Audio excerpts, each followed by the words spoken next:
One thing about life is that we are free to make our choices, but we are not free to choose our consequences.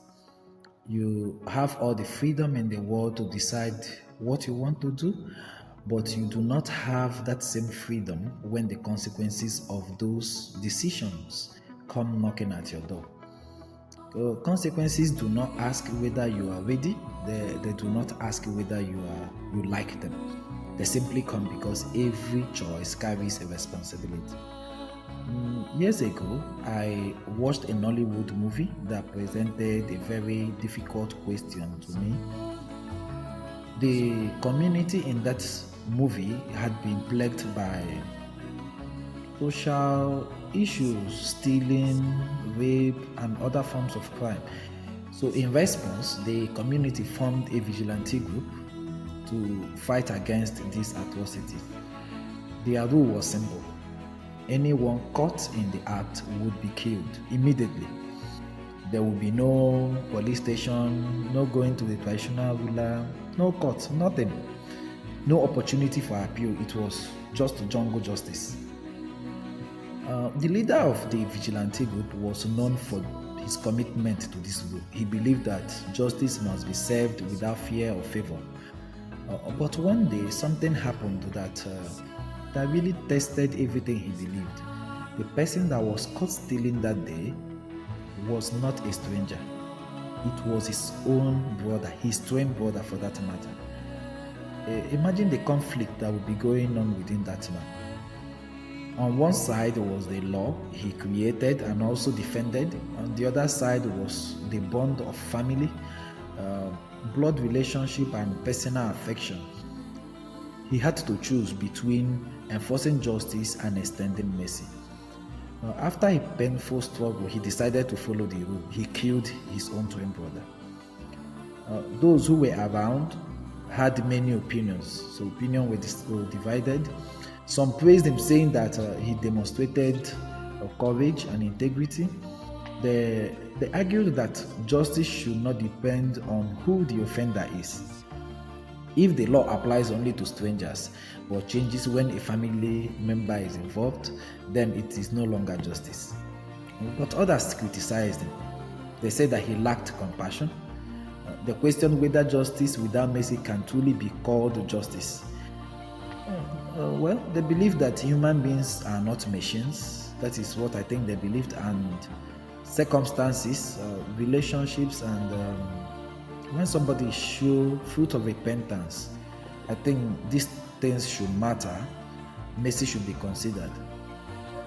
And this brings us to a difficult question: should relationships and affiliations affect how we approach justice? Should it determine the severity of the consequences of actions? Should the consequences someone receives depend on whether they are our friend, our relative, our colleague, or someone we do not even know? This question is not as simple as it appears. In one sense, justice demands fairness. But on the other hand, mercy reminds us that human beings are more than their mistakes. The challenge is knowing where justice ends and where mercy begins. Sometimes, in our desire to show mercy, we create a dangerous precedent. That is true. We excuse wrong actions because the person involved in is close to us. We may even defend what we will condemn if another person did the same thing. In such moments, our relationships have blinded our sense of fairness.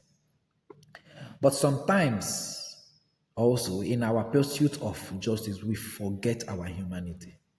We become so focused on punishment that we no longer remember compassion. We forget that every person, including those who have failed, still carries dignity.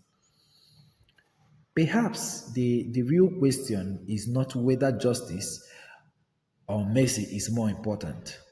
Perhaps the question is how we can practice justice with mercy and extend mercy without destroying justice. Even God, in many religious traditions, is understood as both being just and merciful.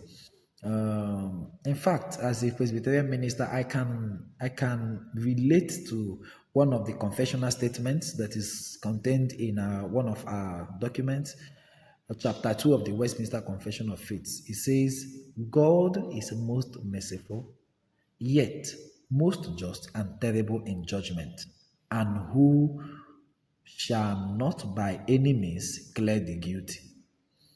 Now, sometimes in life, we find ourselves standing between justice and mercy, and the hardest decisions are not the ones we make for strangers. The hardest decisions are the ones where our principles collide with our personal relationship. So, to you watching me, I ask, should relationships affect how we approach justice? Should our connection to a person determine the consequences they receive? Or should justice remain blind, treating everyone equally regardless of who they are? Like I said, this is not a simple question.